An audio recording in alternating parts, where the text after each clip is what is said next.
मेरे प्यारे बच्चों, हिंदी वाग्धारा चैनल में आज आपका पुनः स्वागत है। इस उम्मीद और अपेक्षा के साथ कि आप अपनी तैयारी पे भरपूर ढंग से लगे होंगे और अपनी तैयारी को धीरे धीरे आगे बढ़ा रहे होंगे। तो हमेशा आप अनवरत अपनी तैयारी में लगे रहें, यही अपेक्षा है, यही आपके भविष्य को बनाने का आधार है। तो हम लोगों ने पिछले क्रम में हिंदी व्याकरण भाग 26 तक चर्चा पर चर्चा की थी। आज आगे बढ़ते हुए क्रम में अगले अभ्यास श्रृंखला पर चर्चा करेंगे, लेकिन एक उम्मीद और अपेक्षा कि ये श्रृंखला आपको बेहतर लगे तो इसे सब्सक्राइब और लाइक और शेयर ज़रूर करें। ये अन्य लोगों के लिए भी ये जो है उनकी तैयारी में सहायक सिद्ध होगी। तो आइए आगे बढ़ते हुए आज हम हिंदी व्याकरण श्रृंखला का क्रम 27 पर चर्चा शुरू करते हैं। प्रश्न नंबर 1 है हमारा, कौन सा वर्ण संयुक्त है? ए जा, बी दा, सी ज्ञा, डी टा। तो जैसा हम जानते हैं हमारे 4 संयुक्त व्यंजन जो हैं छ, त्र, ज्ञा और स्रा, उसमें क्या दिया हुआ है सी क्रमांक पर, इसलिए विकल्प सी हमारा सही हो जाएगा। अगला प्रश्न नंबर 2, सुमित्रा नंदन पंत को किस कृति पर ज्ञानपीठ पुरस्कार मिला? बार बार परीक्षाओं में पूछा जाता है। विकल्प ए बीड़ा, बी गुंजन, सी स्वर्णधूलि, डी चिदम्बरा। जैसा हम जानते हैं उनको चिदम्बरा पर ज्ञानपीठ पुरस्कार मिला, इसलिए विकल्प डी हमारा सही हो जाएगा। प्रश्न नंबर 3, कौन सी भाषा संविधान की 8वीं अनुसूची में शामिल नहीं है? विकल्प ए असमिया, विकल्प बी उड़िया, विकल्प सी मैथिली, डी अवधी। जैसा हम जानते हैं हमारी 22 भाषाओं में असमिया, उड़िया, मैथिली शामिल है, डी अवधी नहीं है। ये पूर्वी हिंदी की भाषा है। अवधी, बघेली, छत्तीसगढ़ी ये 22 में शामिल नहीं है, इसलिए विकल्प डी हमारा सही हो जाएगा। प्रश्न नंबर 4, संधि समास में मेल होता है, यानी प्रश्न का तात्पर्य है कि किसमें संधि में किसका मेल होता है, समास में किसका मेल होता है। विकल्प ए पद वर्ण, बी स्वर व्यंजन, सी शब्द वर्ण, डी वर्ण शब्द। जैसा हम जानते हैं संधि में वर्णों का मेल होता है और समास में पदों का मेल होता है, शब्दों का मेल होता है, तो विकल्प डी हमारा सही हो जाएगा, वर्ण और शब्द। प्रश्न नंबर 5, वर्तनी के अनुसार शुद्ध शब्द है? पक्षीगण, विकल्प बी ऐतरेय, सी औत्सुक्य, डी चातुर्य। तो जैसा हम जानते हैं जब हम किसी में गण जोड़ते हैं, करण जोड़ते हैं, तो पद का अंतिम स्वर दीर्घ एकांत में बदल जाता है। हर्ष विकरण सॉरी, अगर किसी शब्द में हम गण जोड़ते हैं तो अंतिम स्वर जो है वो दीर्घ इकारांत है तो ह्रस्व में बदल जाता है। अगर ये पक्षीगण होता तो ये सही होता, इसीलिए ये अशुद्ध है। ऐतरेय विकल्प ए हमारा शुद्ध रूप पूछ रहा है, तो इसीलिए ये अशुद्ध है। ऐतरेय शुद्ध है, औत्सुक्य शुद्ध है, चातुर्य शुद्ध है। ऐतरेय ये जो है ब्राह्मण भारतीय साहित्य का प्राचीन ग्रंथ है। औत्सुक्य, उत्सुक में या प्रत्यय जोड़ने पर औत्सुक्य शुद्ध रूप बना है, भाववाचक संज्ञा है। डी चातुर्य, चतुर में या प्रत्यय जोड़ने पर चातुर्य बना है, ये भी भाववाचक संज्ञा है। तो इस तरह से हमारा ये शुद्ध रूप पूछा गया है, जो कि प्रश्न में थोड़ी त्रुटि हो गई, इसको अशुद्ध पूछना चाहिए था, अशुद्ध रूप है, क्योंकि बी, सी और डी हमारे शुद्ध हैं। ये पक्षीगण जो है इसका हर्ष इकारांत होना चाहिए था, पक्षीगण, इसीलिए अशुद्ध हो जाता है, अशुद्ध रूप है, क्योंकि तीनों हमारे शुद्ध हैं। प्रश्न नंबर 6, किसी शब्द विशेषण में या और ता प्रत्यय का योग करने पर कौन सी संज्ञा का निर्माण होगा? ए भाववाचक, बी जातिवाचक, सी द्रव्यवाचक, डी समूहवाचक। तो जिसमें हम या और ता को जोड़ते हैं वह प्रत्यय हमारा भाववाचक संज्ञा बनाता है। जिसे सुंदर में या जोड़े तो सौंदर्य और ता जोड़े तो सुंदरता, तो इस तरह से हमारा भाववाचक संज्ञा बनती है, तो विकल्प ए हमारा सही हो जाएगा। प्रश्न नंबर 7, बसंत ऋतु का पर्याय है? विकल्प ए रत्नाकर, विकल्प बी सुधाकर, विकल्प सी दिवाकर, विकल्प डी कुसुमाकर।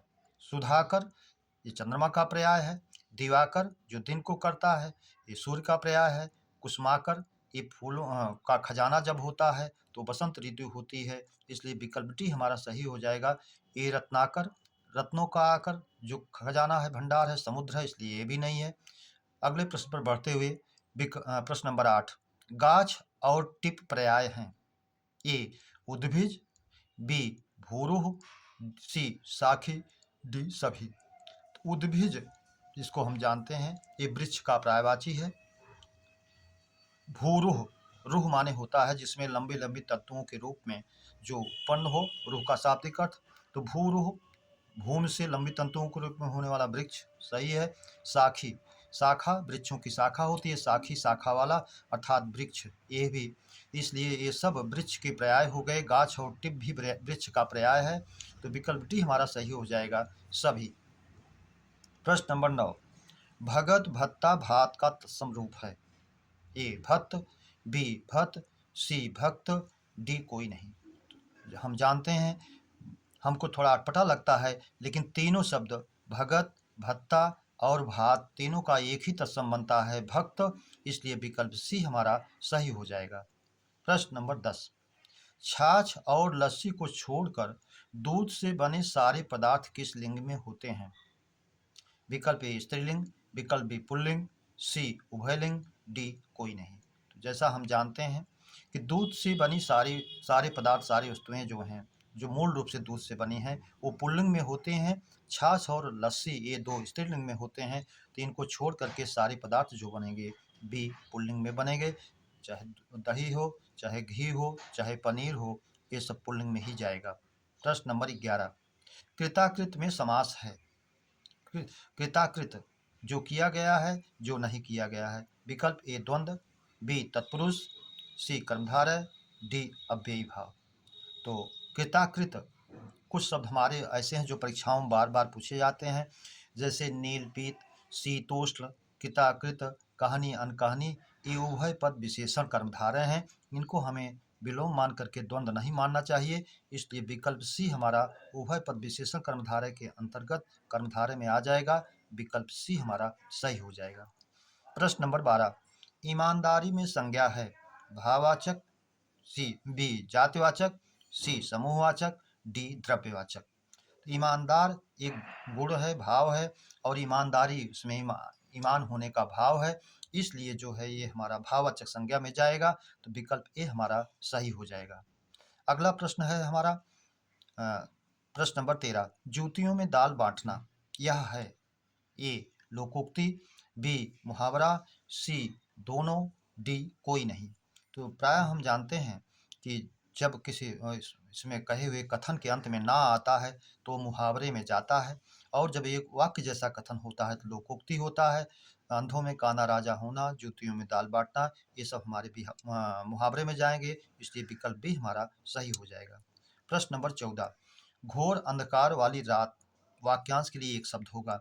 निशीथ आधी रात को कहते हैं, सरबरी चांदनी वाली रात को कहते हैं, सी विभावरी तारों भरी रात को कहते हैं, डी तमिश्रा घोर अंधकार वाली रात को कहते हैं, इसलिए विकल्प डी हमारा सही हो जाएगा। प्रश्न नंबर 15, रात का पर्याय नहीं है। छपा ये रात का पर्याय है। क्षणदा क्षण क्षण सुकून देने वाली ये है। अगला हमारा विभावरी है, जो छूट गया है शायद लिखने में। विभावरी अभी ऊपर भी आया है। तारों भरी रात ये भी रात का है।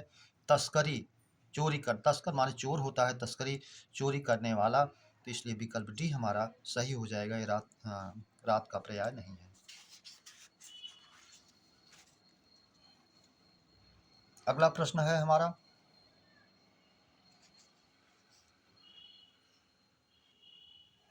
16, प्रिय बोलने वाली स्त्री और पुरुष जो प्रिय बोलता हो, दोनों के लिए एक वाक्यांश का एक शब्द बताना है। प्रियंद, प्रियंदा, प्रिय, प्रेय, प्रेय, प्रेयस, डी प्रियंबदा, प्रियंबद। जैसा हम जानते हैं, प्रिय बोलने वाली स्त्री के लिए प्रियंबदा और प्रिय बोलने वाले पुरुष के लिए प्रियंबद होता है, तो विकल्प डी हमारा सही हो जाएगा। अगला प्रश्न है हमारा 17, सतसही का तत्सम और रचनाकार। सत्सह सूरदास, सप्त जायसी, सप्तसत कबीर, सप्तसती बिहारी। तो सतसही का तत्सम सप्तसती होता है। 700 वाली संहिता तत्सम हो गया इसका, और रचनाकार इसके बिहारी हैं, इसलिए विकल्प डी हमारा सही हो जाएगा। प्रश्न नंबर 18 अशुद्ध वाक्य है। मैं संकल्प लेता हूं कि तुम्हारी रक्षा करूंगा।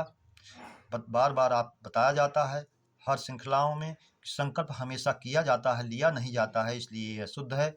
बी उसने ओजस्वी भाषण दिया। भाषण हमेशा किया जाता है, दिया नहीं जाता है, इसलिए शुद्ध हो गया। विकल्प सी मनुष्य में साधु का गुण होना चाहिए।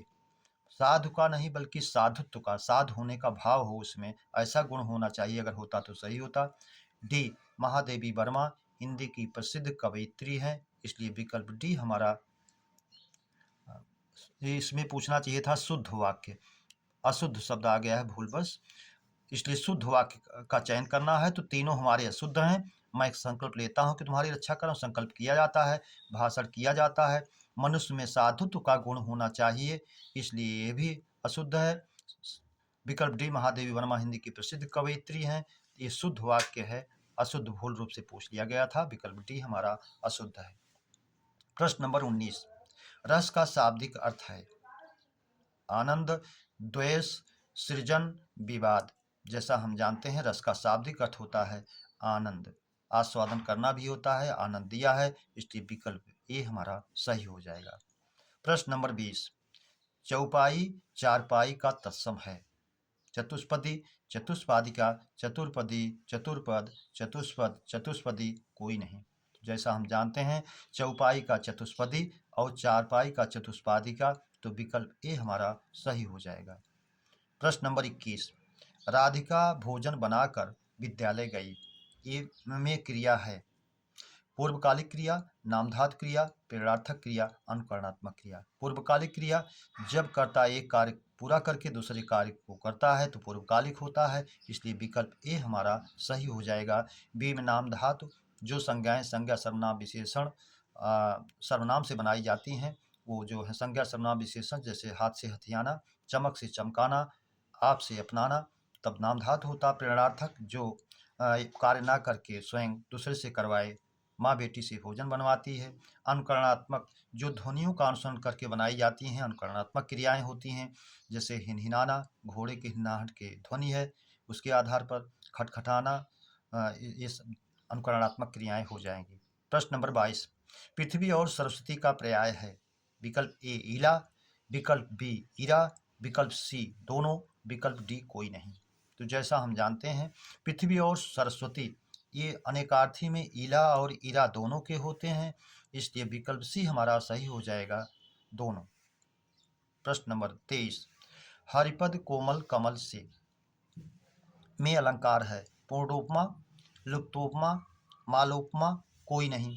जैसा हम जानते हैं जिस उपमा अलंकार में चारों उसके तत्व मौजूद हों, अब उपमेय यहाँ हरिपद होगा, उपमान कमल होगा, वाचक से होगा, साधारण साधारण धर्म कोमलता होगी, कोमल, इसलिए चारों अंग मौजूद हैं, इसलिए पूर्णोपमा में जाएगा विकल्प ए।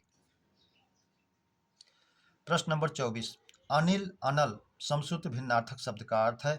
बहुत ही सरलतम रूप, लेकिन परीक्षाओं में पूछा जाता है। आग जल, आग वायु, अग्नि, आग वायु अग्नि। तो जैसा हम जानते हैं अनिल का वायु और अनल का अग्नि होता है, तो विकल्प डी हमारा सही हो जाएगा। प्रश्न नंबर 25 वह बहुत खाता है में क्रिया विशेषण है रीतिवाचक, कालवाचक, स्थानवाचक, परिमाणवाचक। अब इसमें जो है कार्य करने का तरीका नहीं बताया गया है, समय नहीं बताया गया है, ना स्थान बताया गया है, मात्रा बताई गई है, परिमाण बताया गया है कि बहुत खाता है, इसलिए विकल्प डी परिमाणवाचक हो जाएगा। प्रश्न नंबर 26 वात्सल रस के सम्राट हैं ए तुलसीदास, बी जायसी, सी सूरदास, डी सभी। तो वात्सल रस के सम्राट सूरदास जी हैं, इसलिए विकल्प सी तुलसीदास जी रूपक अलंकार के सम्राट हैं, वो नहीं है। प्रश्न नंबर 27 किस छंद के प्रथम चरण में 13 और तृतीय चरण में 11 मात्राएं होती हैं? दोहा, सोरठा, बरबय, उल्लाला। तो जैसा हम जानते हैं दोहा में 13 13 11 11, सोरठा में 11 11 13 13, बरबर में 12, 7, 19 मात्राएं होती हैं। इस तरह उल्लालन में भी हमारे 28 मात्राएं होती हैं, 15, 13 परेती होती है। तो 13 और 11 वाला हो जाएगा हमारा विकल्प ए, दोहा। प्रश्न नंबर 28, जन मनु जानो मानो जनः मनहु किस अलंकार के उदाहरण हैं? तो जैसा हम जानते हैं जन मनु जानह मानो उत्प्रेक्षा अलंकार के हैं, तो ये विकल्प ए उपमा, विकल्प बी उत्प्रेक्षा, ये सही हो जाएगा। अनुप्रास नहीं है, वर्णों की आवृत्ति, संदेह भी नहीं है, उपमा भी नहीं है। यदि सी सा से सम सरिस समाना यथा तुल्य तूल इम जिम जैसे वाचक चिन्ह होता तो हमारा उपमा में होता, लेकिन ये उत्प्रेक्षा में है, जनमन जानो मानो। प्रश्न नंबर 29, कारक का अपर नाम है? उपसर्ग, बी परसर्ग, सी विभक्ति, डी संक्षेप। तो जैसा हम जानते हैं कारक का एक अपर नाम, एक दूसरा नाम परसर्ग भी है, इसलिए विकल्प भी हमारा सही हो जाएगा। प्रश्न नंबर 30, स्वर में अग्र, पश्च और मध्य भेद हैं किसके आधार पर? ए जिह्वा के आधार पर, बी उच्चारण के आधार पर, सी ओष्ठ के आधार पर, डी तीनों। जैसा कि हम जानते हैं अग्र, पश्च और मध्य स्वर में जिह्वा के आधार पर इसके विभेद हैं, इसलिए विकल्प ए हमारा सही हो जाएगा। मेरे प्यारे बच्चों, आज हम लोगों ने 87वीं श्रृंखला का विधिवत चर्चा पर चर्चा की। आपको लगा अच्छा लगा हो, बेहतर लगा हो, इसे जरूर सब्सक्राइब, लाइक और शेयर करें। इसी उम्मीद और अपेक्षा के साथ अगले प्रकरण के मिलने तक आप सभी को हृदय से धन्यवाद। जय हिंद।